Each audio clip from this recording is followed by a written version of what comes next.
What is going down, faithful? We are going to hop into the film of 49ers versus Commanders about how Brock Purdy and this offense got back on track, and we're going to break it all down. Watch it, the good, the bad, everything in between. And we're going to talk about how this is going to be able to translate into the playoffs. Hopefully, you guys are having a great day. You guys already know what to do. Drop an SDS in the chat, smash that like button, and let's break down some tape. Let's go.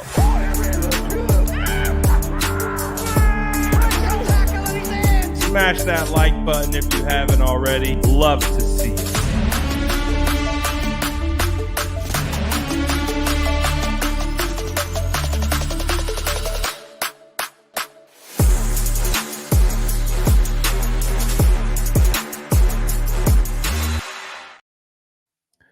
What is going down, squad? It is that time. Coming to you guys a little bit later than normal, but better late than never, as they say. To get in here and do some film. Let's watch what we got cooking with the San Francisco 49ers as we get prepared. And why not just hop right in and get going on it? First play of the game, CMC came right out the gate, balling. We had some good CMC runs. Obviously, CMC basically didn't play the second half of this game due to some calf tightness. And as we know, he won't play in the game against the Rams. So we actually get a nice little preview of what life is going to be like with Elijah Mitchell. And Elijah ran really well in this game. So we're going to be able to get a good look at Eli and what he was able to do after being out for some time. And the 49ers are going to have to rely on some of this depth moving forward. But as you can see, blockers downfield, get a nice little stretch to the left. You've got Kyle Juszczyk, George Kittle on the left side. You get a nice reach block by Trent. Nice little seal by Kittle. Juice out there making moves. And of course, you see Brandon Ayuk blocking downfield. It's a great start of the game, especially in regards to the run game. But the San Francisco 49ers, as you guys know, is first half was all right. It took them a while to get going. But once they got going, things started moving. And obviously, we saw in the second half, the 49ers were able to pull away from the Commanders in this one. But, man, down the stretch in that second half, they really start to heat up. But I think it was important for the 49ers to get the ground game working in this one, to be able to ensure that they could solidify the run against this team, and that's exactly what they did. A little bit change of pace over the last couple weeks. It's felt like the 49ers have been trying to pass to open up the run, but they were able to get after it in the run game. As you can see, we got a little Zorro concept. Kyle Juszczyk pulling across the line of scrimmage. You're going to get your guards to the second level. Brendel does a good job ensuring no penetration. Deebo Samuel blocking. Whatever's gotten into Deebo Samuel, I think that Cardinals game woke up Deebo in some sense from a blocking standpoint. I think we all know that Deebo's electric with the ball in his hands, but ever since that missed block he had against Arizona, and even in that game, he's just turned it up. So Deebo's not someone that we typically point out and say, great things about in the run game as a blocker, but I appreciate what Deebo's been doing here recently. This one obviously didn't count, but it was a good throw by Brock Purdy down the left sideline to get a little play action, reset, move up into the pocket. I put it right on Kyle, but obviously Kyle is falling as he's going to the ground. He makes the catch, but the ground isn't able to secure it through the ground. But it is a pretty quality throw. Put it right on him. As you can see, there was contact. Just isn't able to bring it in, but still good throw.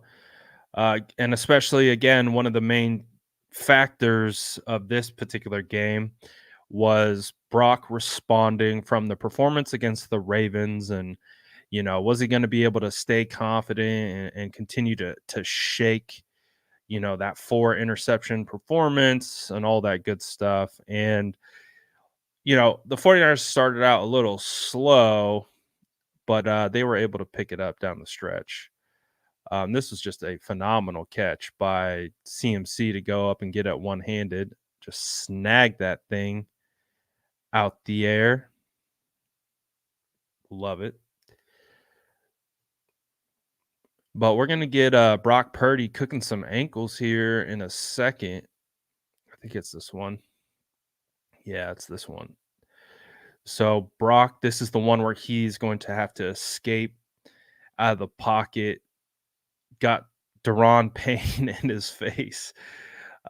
Gave him a little threat upfield, and then so Brock does these subtle moves when he escapes or breaks out of the pocket.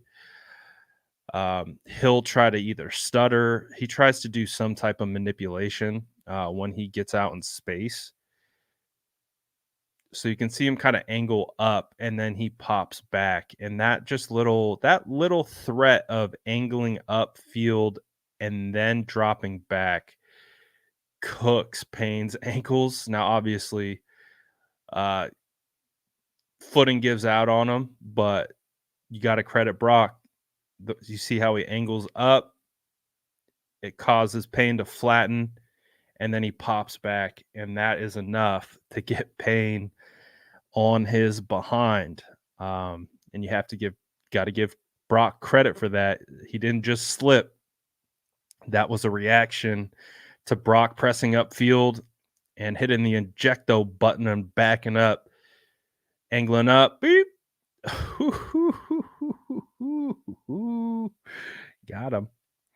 Got him. Ladies and gentlemen, we got him.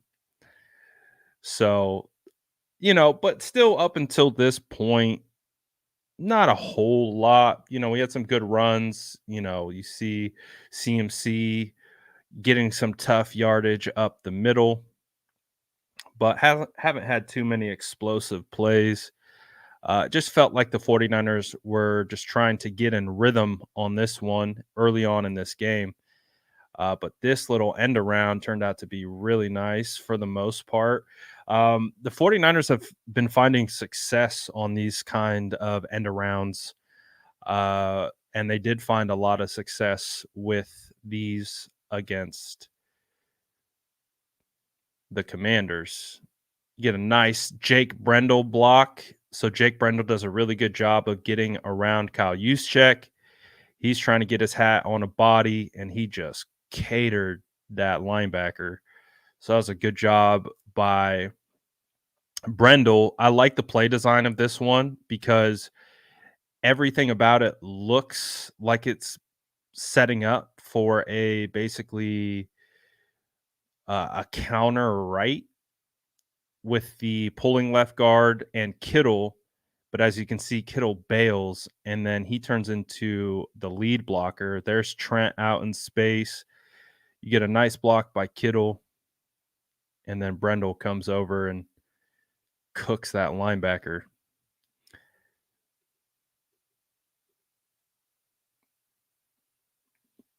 Um, 11:35. Did I miss it?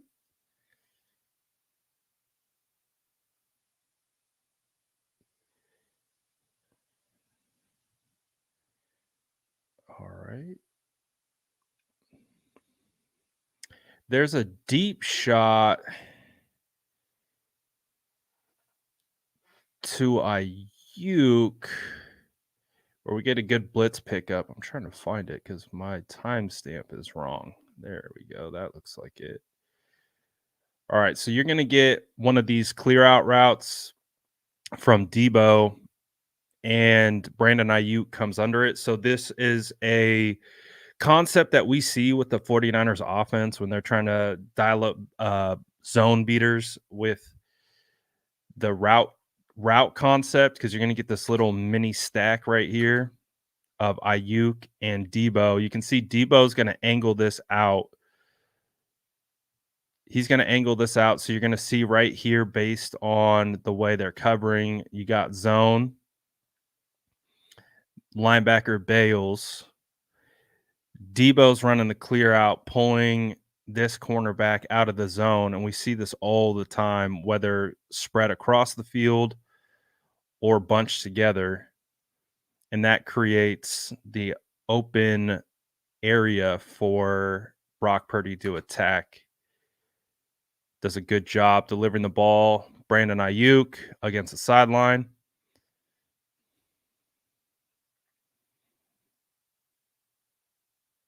And someone said Debo ran a lazy route. I mean, to be honest, it's a clear out route. He's just pulling the DB out of the zone, hit it to BA. But also look at the protection up front. If you watch the protection, CMC does a phenomenal job on the blitz pickup. They do a great job of passing off the stunt on the interior. Brendel comes off his block, bodies that defensive tackle, creates a natural pocket for Purdy to survive in. So this is a good job by the offensive line, featuring Christian McCaffrey. Again, I can't stress enough how good Christian McCaffrey is in pass protection. That's why I got into a little Twitter spat not too long ago with some dude trying to tell me that CMC is the worst run blocking, or the worst pass blocking running back in the NFL, according to PFF. And it's the most laughable thing. And again, just why it's hard to rally behind PFF blocking grades, because CMC got that dog in him. Perfectly goes A gap to outside, identifies the linebacker, picks him up. Beautiful.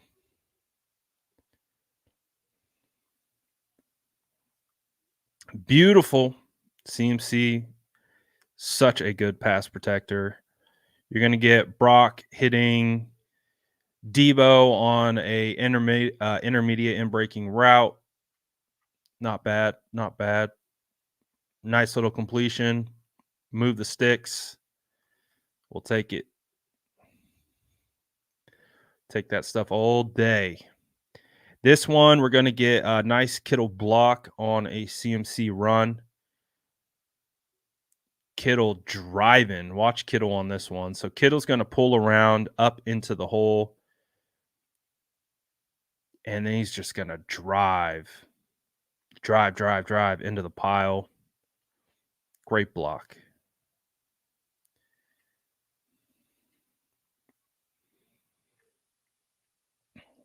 CMC was close to getting a couple touchdowns today, or on this day, but didn't happen.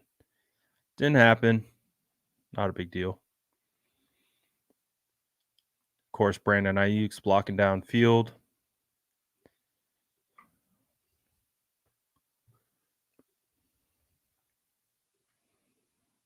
And then we were talking about the end arounds earlier, right? Where the 49ers had some success. And they're going to get a nice little pop pass right here. They're going to bring Debo. That's obviously not the right play.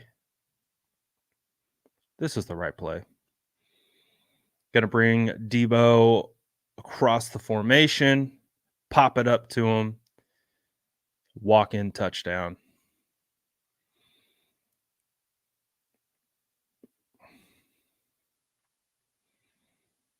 Great play design. Get Warner. Warner does a great job setting the edge on this one.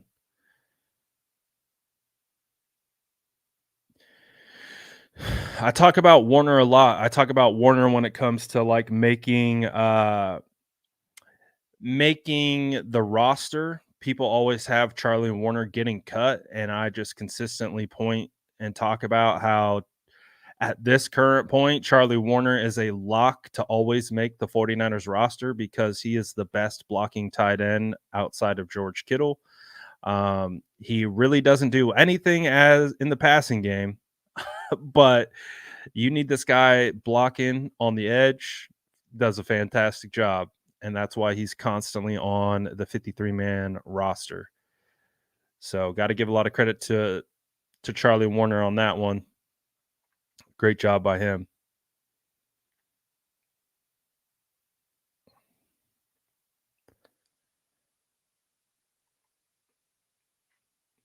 And when you are able to get the ball to Debo running full speed already,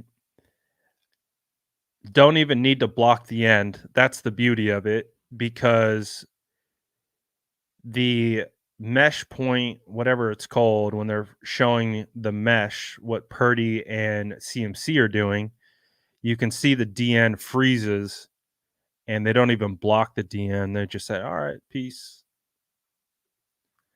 Good job. Good play design, good execution, touchdown. Brock Purdy gets credited with a touchdown pass on this one. So works out for everyone, I guess, right? Everyone's happy. Everyone pads the stats.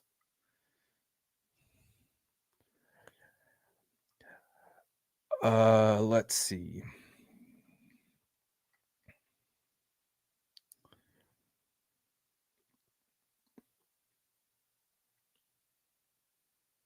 All right, we have Brock to Kittle.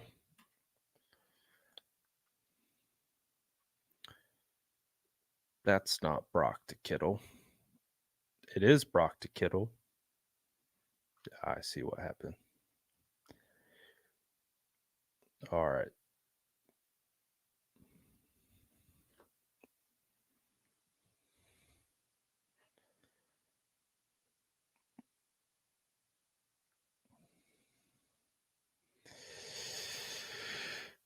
One of the nice things about Brock is, man, he pushes the ball outside the numbers.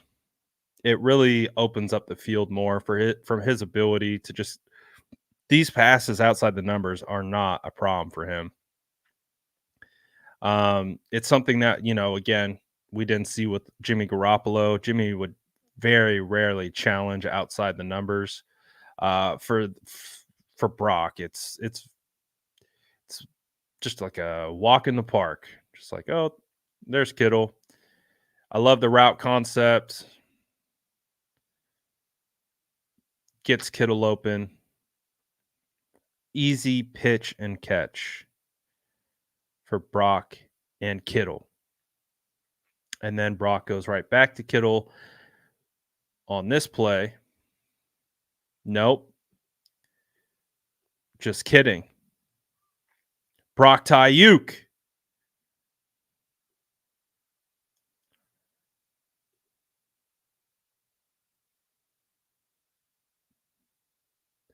Nice ability for him to work through his progressions, kind of be patient in the pocket, step up a little bit, and find a wide open Brandon Ayuk just right there in the middle of the field as everything's closing in on him. It's a good job by Brock. Staying patient.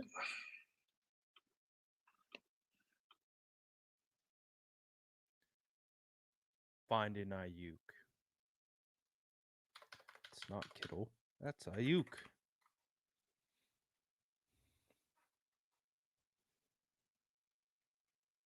Again, getting Debo Samuel the ball on the edges.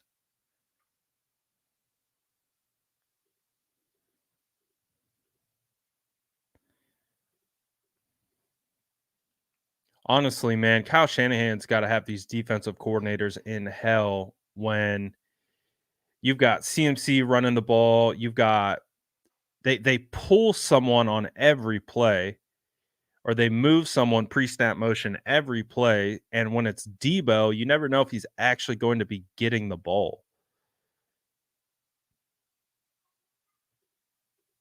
And there's so many things that you can do and build off that from a schematic standpoint. Kyle, it's got to be so hard, man. And then you're just like, oh, let's give it to CMC. Just run it off the left side. No biggie. I mean, look at all the movement. They swap sides. And look at that hole. Great job by Jonathan Feliciano. Look at Feliciano get to second level.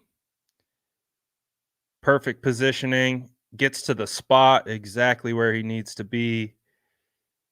Kyle Juszczyk gets to backer. Wonderful. Brendel seals off Allen. Great block. This is a hard one for Jake Brendel. Penetration on this play will be the first thing to ruin this run. So Brendel's block is crucial. And then got the rest, baby. So good blocking up front by all the boys. And look at Debo. Look at Debo again.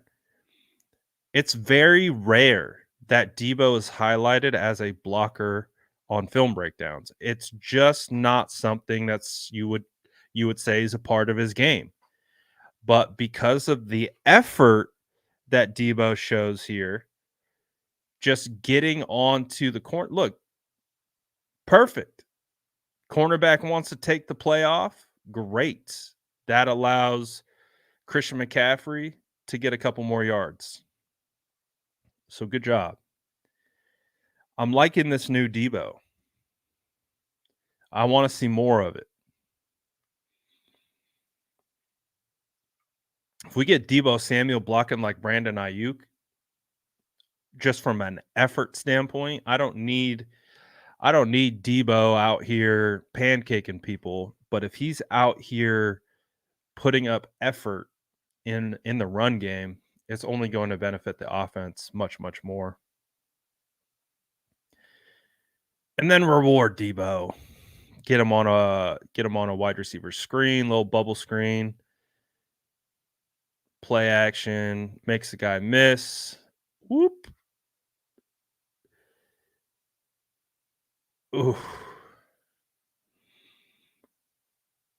If he was able to get vertical, I know he got kind of horizontal here, but if he would make a miss and get vertical, I think you see the lane that I'm talking about.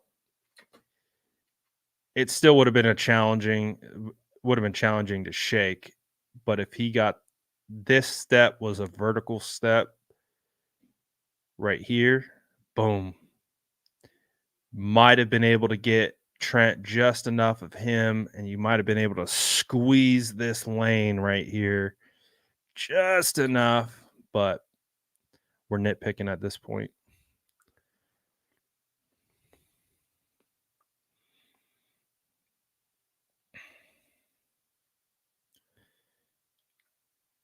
I think you see what I'm talking about. Makes a miss, obviously, but he kind of angles back out. If he just got north south right at this point, damn near is a touchdown. It would have been difficult, but as you can see, kind of runs into Trent's guy. Obviously, if Trent can hold that block a little bit longer, might have been a different outcome. But again, nitpick. Definition of a nitpick.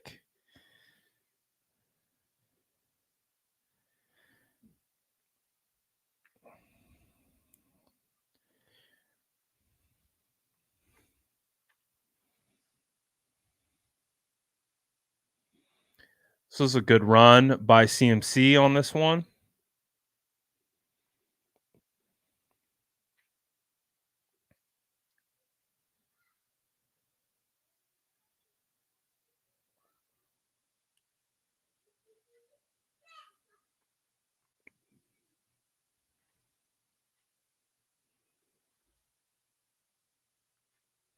Great cut by CMC. He's pushing this thing horizontally. 96 flashes. His ability to stick his foot in the ground, well, kind of like what I was talking about with Debo. You see how quickly CMC gets vertical here, and you see how this goes from maybe no gain to about 5 yards. That's kind of what I was just talking about with Debo, of just going from horizontal, get vertical, get north south. See how quickly he gets north south, cuts off the block. That cut helps Kittle because, as you can see right here, that's not good where Kittle is in relation, but the cut helps Kittle, and then you get the block, and we get like 5 yards. So just crazy cutting ability, read and react ability by CMC. What did we get here? Penetration on the interior,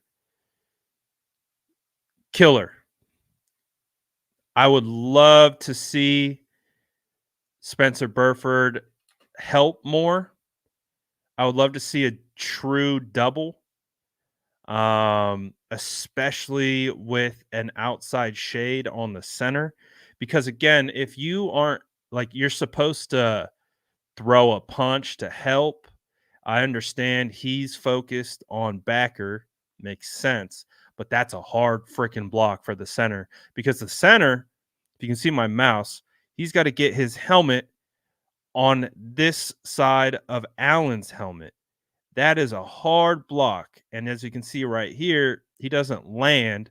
So Allen now has the leverage, and that's why you can't fight through to gain the leverage you need, and it creates a busted play.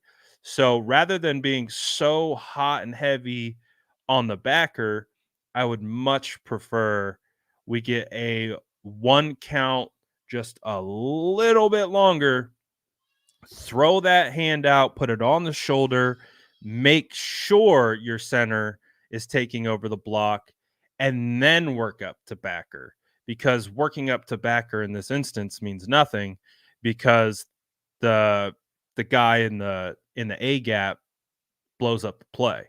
So as an offensive line guy, that would be my emphasis is just let's get this double engaged, ensure our center takes over the block so we can actually get this done instead of getting a tackle for loss. That to me is should be correctable. That should be something that is a something we can work on. I know these guys are very interested, like they're hot and heavy to get the backer, so I understand, but man, you got to help out more. You got to help out more. And let's look at for just because we're on a little bit of a coaching point.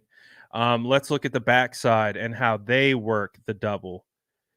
So you can see Feliciano's a little bit more engaged, and then he peels. You see the difference? You see the difference in how that doubles passed off versus Burford and Brendel. And that's why this play fails is it could work. I just need to see better, just a little bit better double team at the point of attack. Allow your center to take over because that's a hard block to make. That's a hard block against one of the best interior defensive tackles in the game. Um, so not the end of the world, but you want to see that adjustment hopefully made. And again, it's a really small adjustment, right? Like those are the things with offensive line that just those little things. That's the difference. It's a difference up front.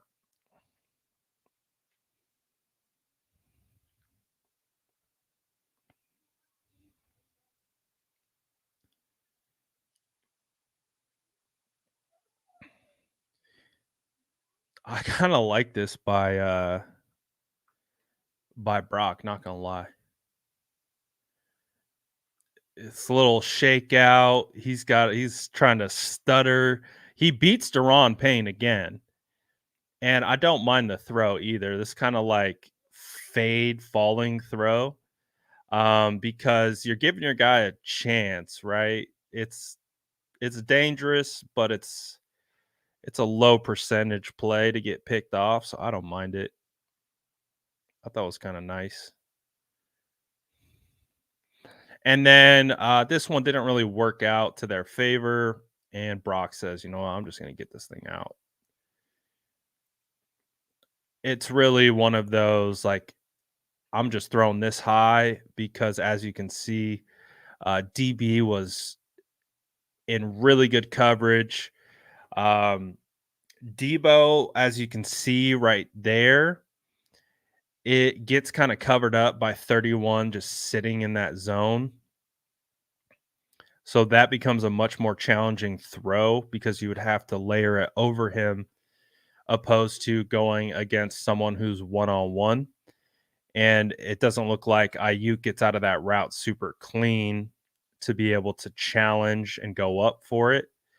So I don't mind the decision. And obviously the outcome wasn't a touchdown, but I don't mind the decision. I think that's getting a guy like Ayuk one on one who has long enough arms to potentially pluck that out of the air. But as you can see, he's kind of stumbling out of his route, so he wasn't able to go up and get it. All right, not a big deal. So that's how the half ended, right? That was, yep, they kick a field goal, they get points, ball goes to Washington. And this is actually when the 49ers offense like really started to pick up, in my opinion. Now I like this throw. This was a very scary play in real time when you see Kittle get taken out low like that, but the throw is actually pretty solid. It's hard because you got a play action, and hey, that's Quan Martin right there. That's one of my draft crushes.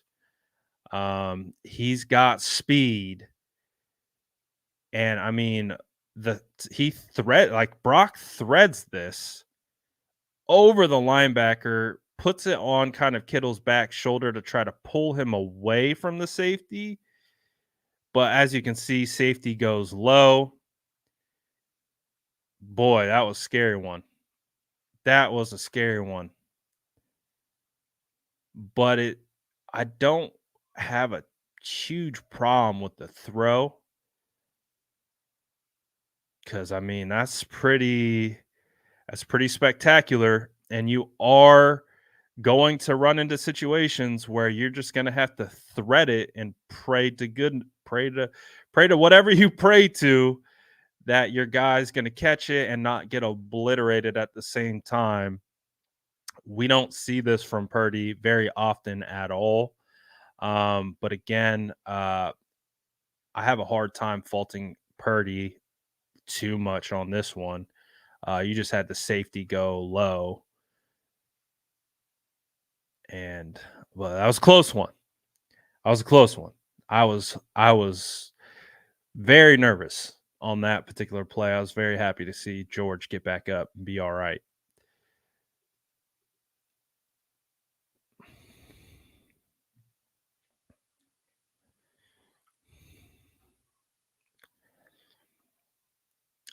Is Crusher, are you a 49er fan? I feel like we see you in the chat from time to time, but it feels like you're always upset about something.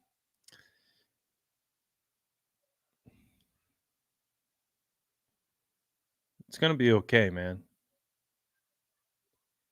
It's gonna be all right.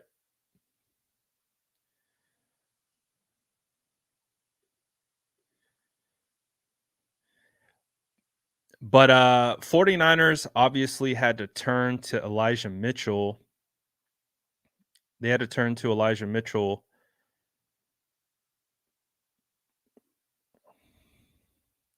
And Elijah Mitchell did a pretty good job.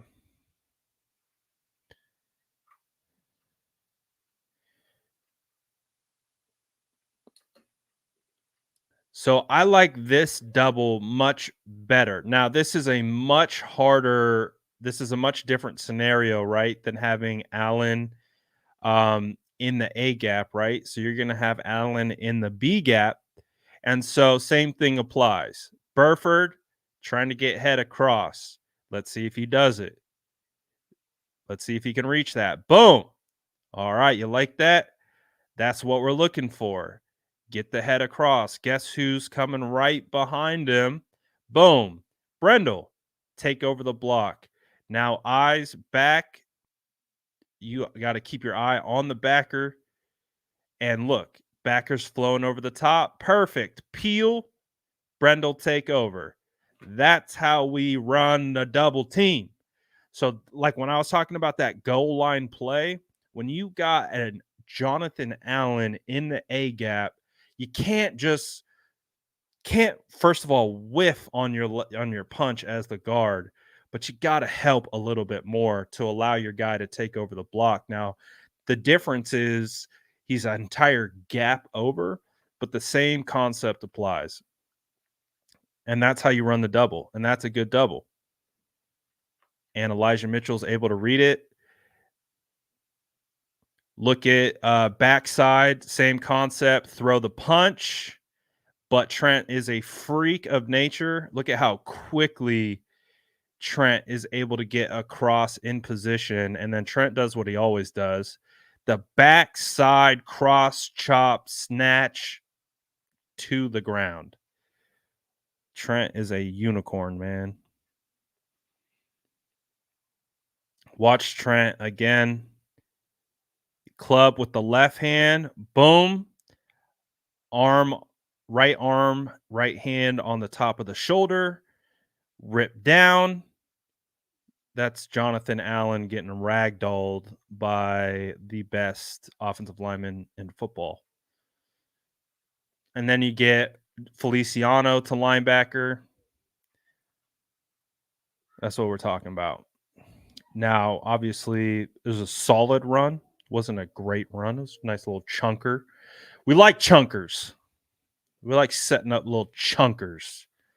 Chunkers are good because it gets us into the ability to do other things that we like to do, like this. Great cutback. Great job by Elijah, man. Again, we're going to get a nice little double. Boom, point of attack.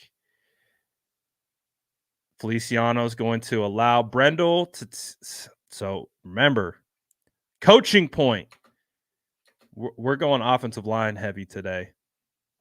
Coaching point. Allow your guy time to get there and take over the block. Feliciano says, "Get off me, pal. I got a linebacker to get to." Boom. You see that? That's how we double. That's how we ensure we get no play side instant penetration on the interior, and then we get a cutback.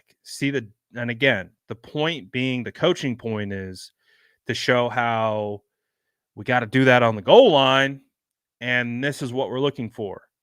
This is the type of double that we need. We cannot have penetration, and that is the number one. That is the number one thing, number one rule of offensive line play. And then great cut by Elijah. Get some tough yardage. There we go. So Elijah played well. He played well in this game. So I'm looking forward to see what he does with a full set of snaps. He's playing really well. He's running hard, um, making good reads, making good cuts. Just made a dude absolutely miss on this one.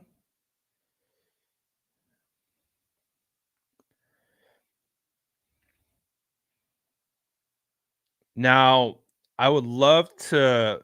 again, since this theme apparently is offensive line today, is how do we get how do we get a double.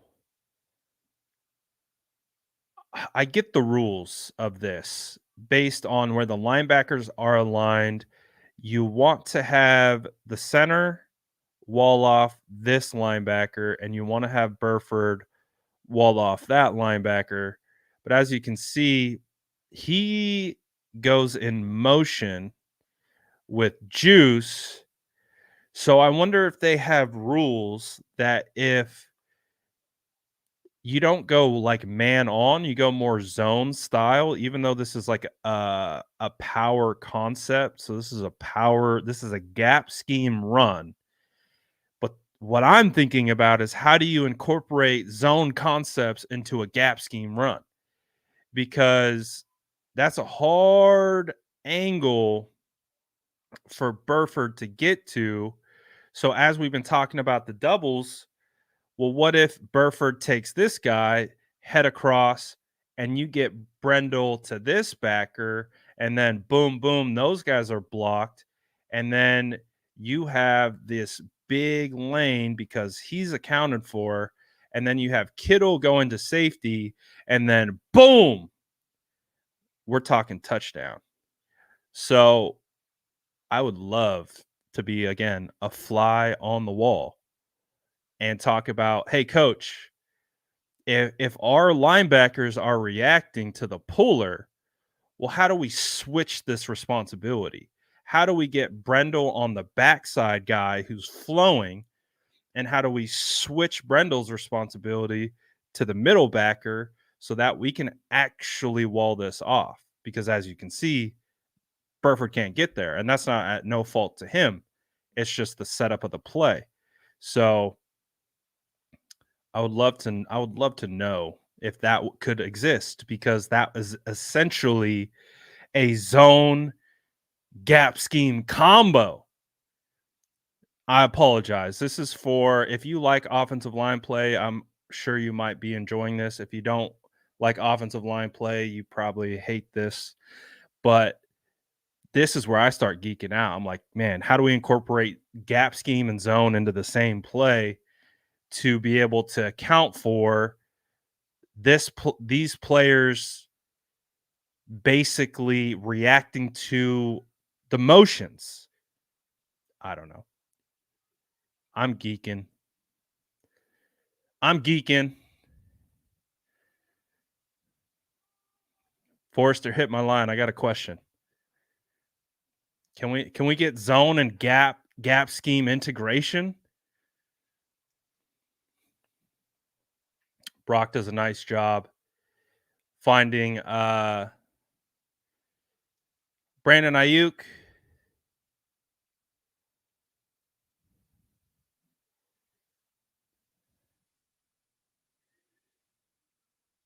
Nice easy money.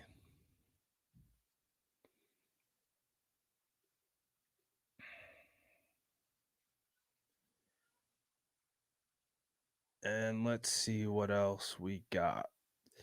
So they just kind of run it all the way down. And as you can see, they just move the ball down the field. We get a nice little Elijah Mitchell run. Yeah, another tough run.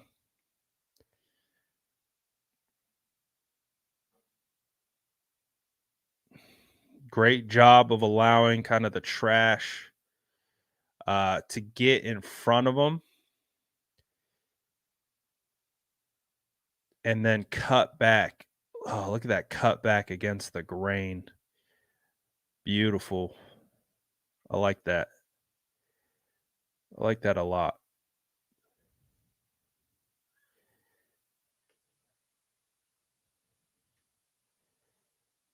All right. Again, coaching point of the day. Double to backer and how to not leave your guy on an island.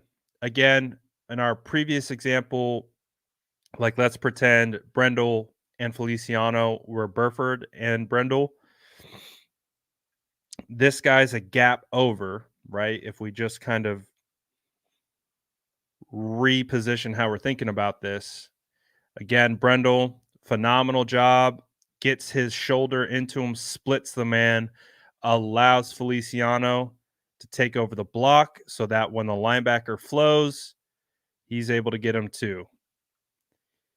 Being able to double and peel as an offensive lineman is so crucial to the success of the run game. Got to be able to do it. Got to be able to know when to release, when to lock in. There's an art in those trenches. A lot of technique. A lot of technique up in there.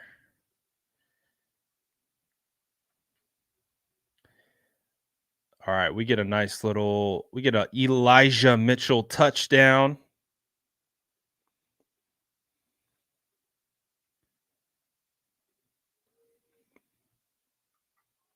Basically walks in, the Red Sea parts.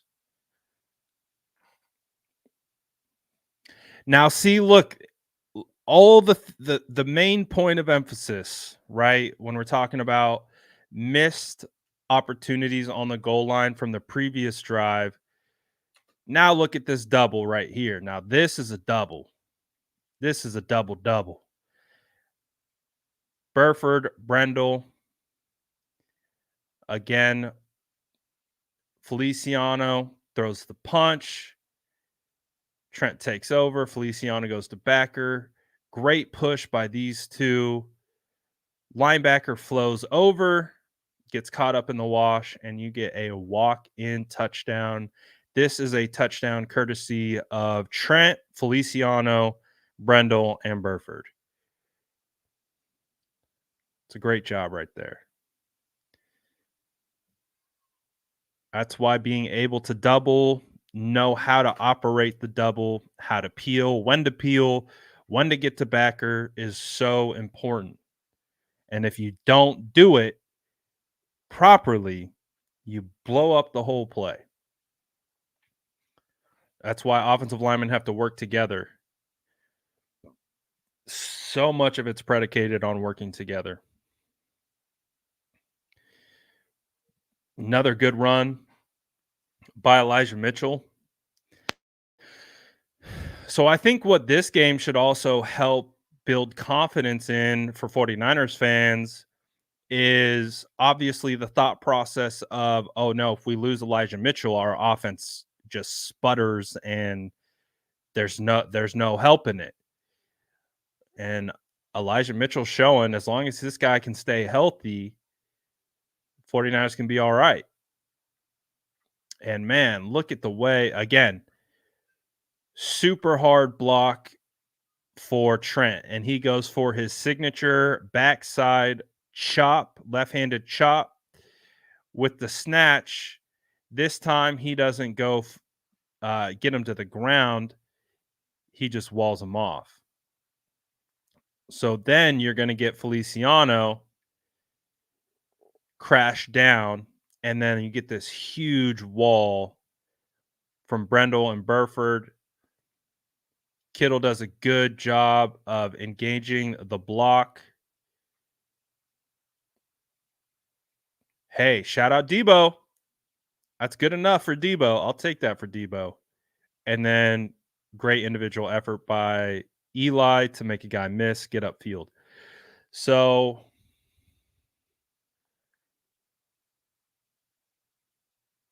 not bad.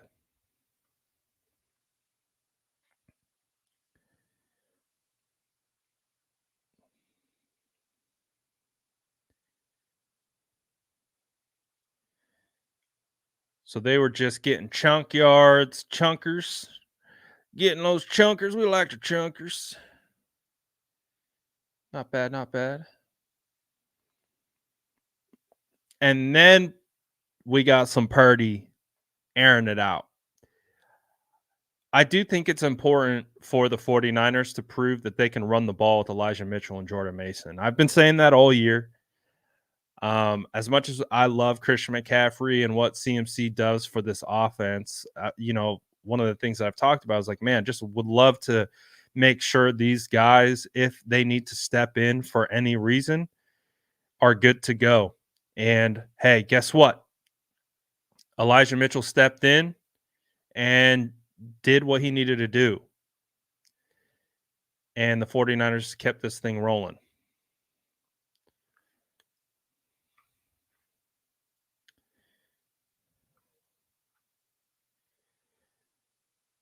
But Brock Purdy said, you know what? I want some fun.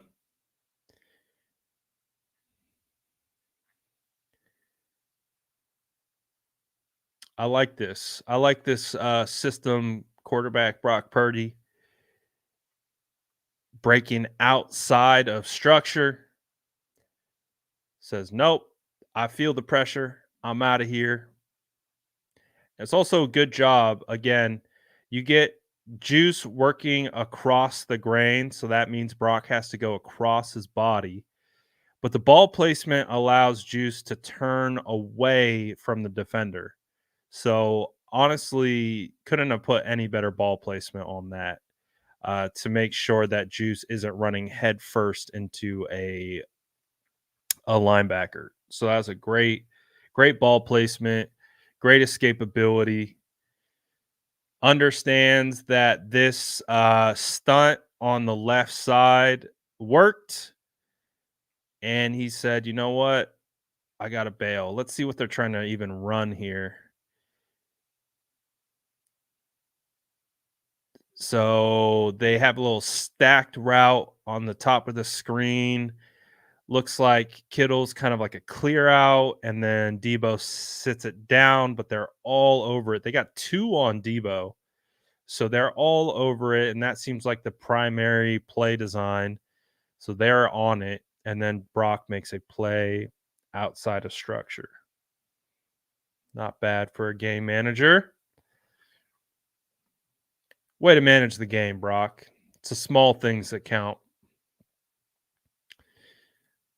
It's the small things that count for Brock. Okay, what do we got here? What's our setup? What's our setup? Okay, our setup for this play is Dot Purdy, and then we'll talk about it after that. Uh, Dot Purdy. Oh, daughter. That's a great throw for a system quarterback. I just realized I've been chilling with Danny's comment up the whole stream. Shout out Danny.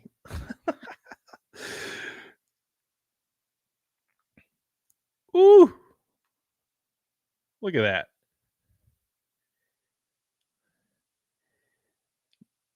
that. He got promoted to national game manager. He went from game manager to game CEO. What a dot.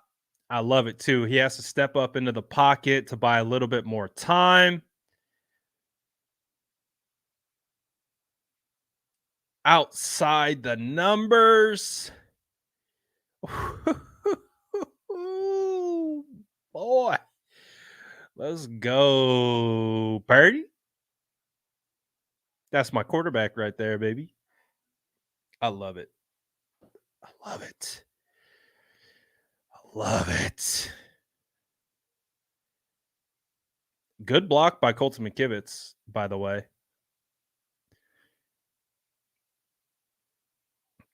Poof. That is good coverage, ladies and gentlemen. Like, that is good coverage. He's in the hip pocket, just waiting for that thing to be slightly underthrown. And Brock just delivers it on the money. That's great coverage, man. Whole way through.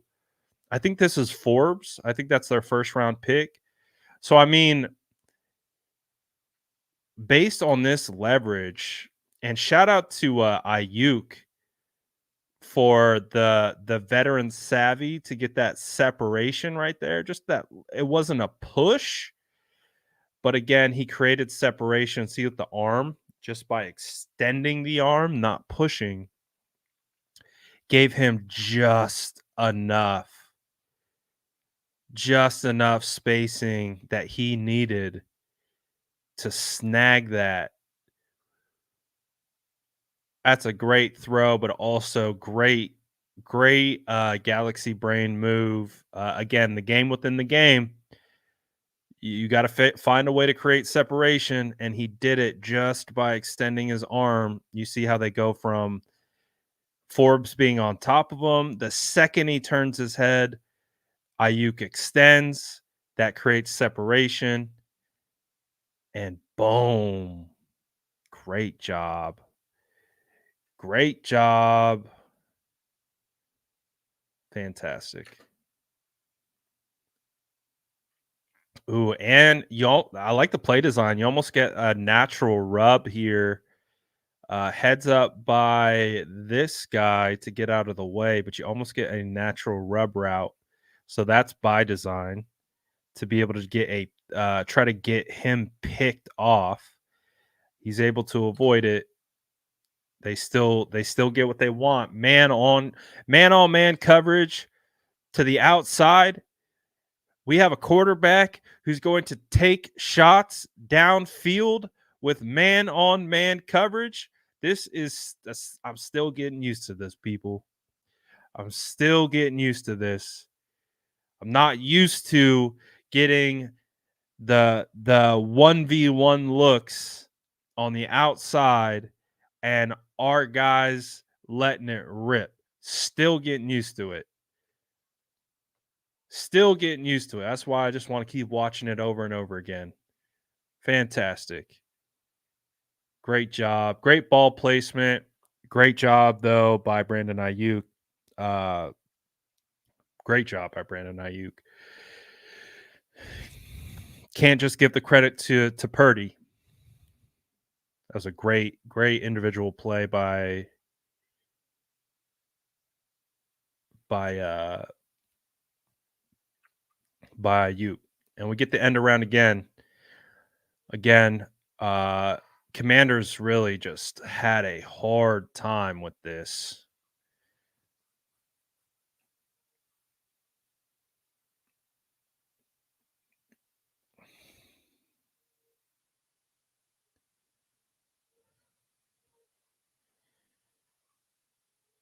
Kittle or Debo just flat out beats this guy who's on him.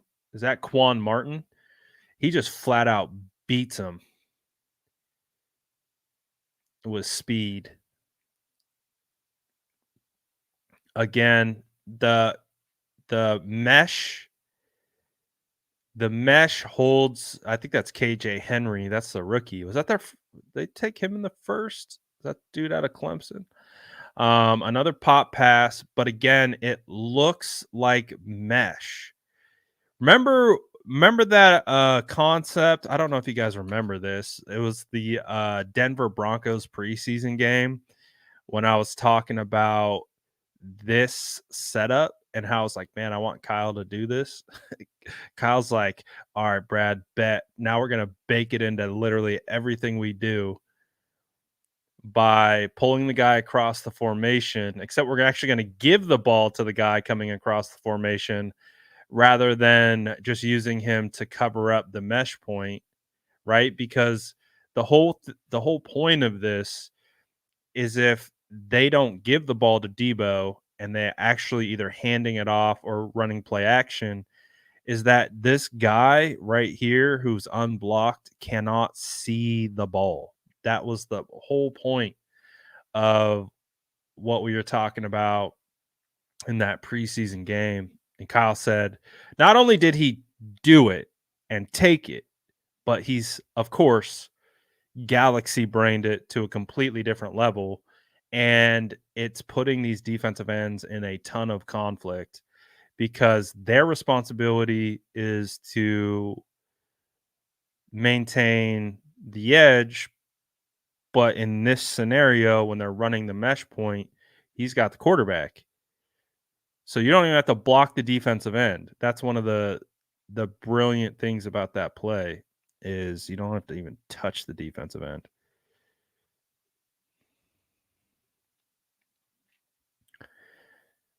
All right. Let's get ready for the play of the day by our system quarterback doing system quarterback things. So, again, look at our system quarterback in spread, empty, no running back. Well, that wasn't a good throw, though. This was actually probably one of Brock's worst throws of the day, coincidentally enough, just behind Debo. So that wasn't it. This one's it. Uh, Here we go.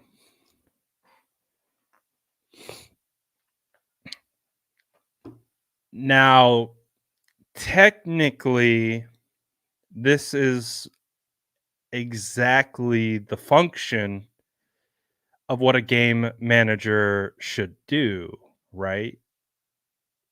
The play breaks down. He's telling his wide receiver where to go. And as a result, his wide receiver listens, goes to the open spot, and Brock is able.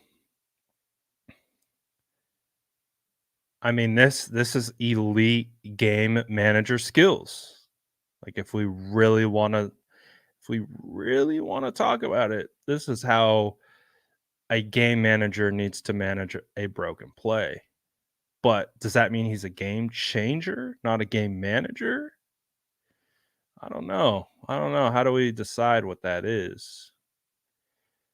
Because he's managing the game, but he's also changing the game. Is he a game manager changer?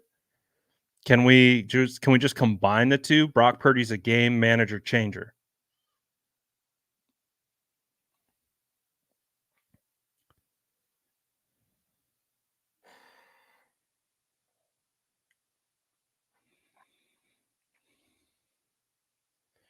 Not bad.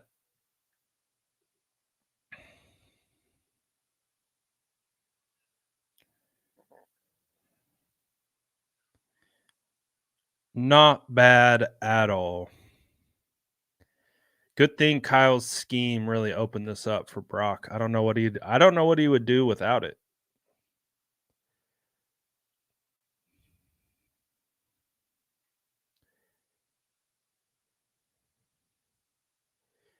And then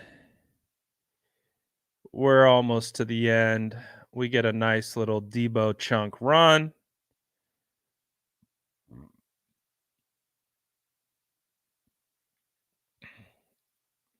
You got everyone blocking downfield. Look at Ayuk though, man.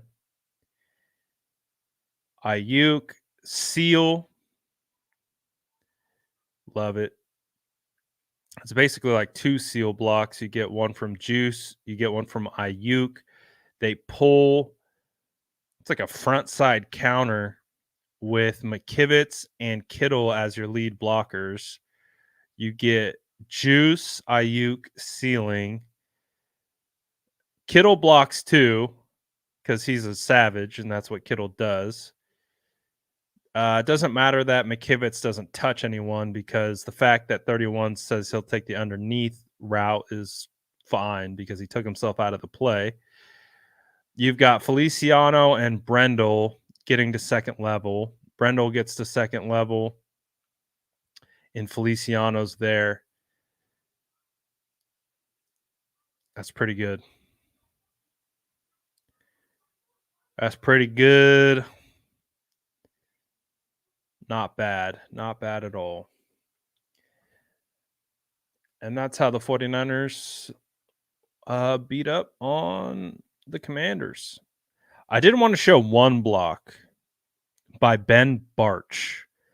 Ben Barch is a guy that we signed off the Jaguars practice squad.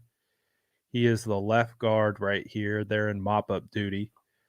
It's a nice little pancake. Now it's a bit of a double pancake, but still Barch is at the point of attack. I don't see any tripping of feet right here. This is where our eyes go to.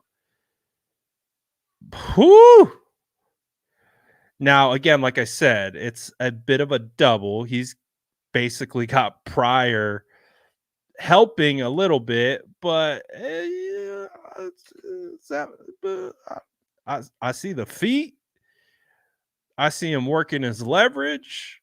He's got that hand on the inside. The outside hands, he's trying to get his left hand down, but he catered 91. That's a boo. That's a pancake. Again, I don't know if it's necessarily a pure one-on-one pancake because you get Pryor pushing a little bit right there. You see that little, a little help, but that's a pancake. Boom. I like it. And again, things I'm looking for, I'm looking at feet. This is what? Zone right kind of footwork up front, pretty much. See how everyone's right foot is very similar? That's by design. Boom. Gain ground. Not bad. Ends it with a pancake. I'll take it. I'll take it. I'll take it. So, yeah. That's it. That's the film. I apologize for coming to you guys so late with it. Time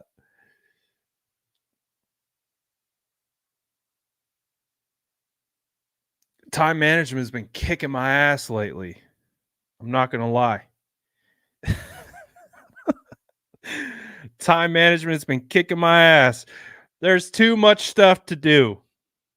There's too much stuff to do. Not enough ginger beards. It's really what it comes down to. Too much stuff to do. Not enough ginger beards. But hey, it's fine. We'll figure it out. We'll figure it out. Hopefully. There, boom. Zing. I need some Brock Purdy. I need some of that Brock Purdy game management, time management skills. All that stuff. That's what I'm missing on. Oh my goodness. But shout out to all you guys. Thank you for hopping in and joining. Appreciate you as always. That's another film breakdown in the books. Got a little O-line centric today, which I don't mind. It's kind of fun. Grab your cookies on the way out. Happy New Year to everyone. Appreciate all you guys. Shout out to SDS. Y'all the best. I'm out of here for now. Peace. Grab your cookies on the way out. Don't forget.